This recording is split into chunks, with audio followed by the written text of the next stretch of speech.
What's up, YouTube? Today we're going to talk about wild caught versus long-term captive, captive born, and captive bred. So first off, I would always recommend going captive bred for new keepers. It will make your life easier. You might see that wild caught animal that's $100 cheaper, but in the end, it's going to cause you more problems. So starting off, captive bred is when a breeder reproduces animals. They're born in captivity and you bred them yourself. Captive born would be like a wild caught mom giving birth in captivity. Long term care, you have a wild caught animal that someone's been keeping for a year or so, making sure that they're healthy, no parasites, and all that good stuff. And then wild caught are also referred to as farm bred. Basically, the Indonesian blue tongues, they take them from the wild, they get them here, and importers send them out right away. And realistically, a lot of them have lots of parasites and other issues.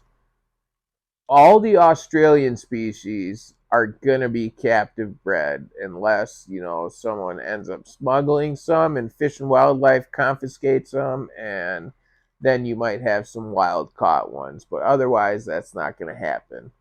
Whereas a lot of the Indonesian species are wild caught, as there is only so many breeders working with them, and like the Halmaheras, they have yet to be reproduced in captivity in the United States. So all of those are wild caught or captive born. And with wild caught animals, some people will actually pre-treat them and make sure they're healthy, while others will basically, buy them for $50 from the importer and sell it to you for $200. And a lot of those will be even mislabeled, whether it's the type in general. A lot will label them as northerns because they're lower humidity requirements and more sought after, so they could potentially get more money for their animals, which realistically is a horrible practice and it makes us all look worse.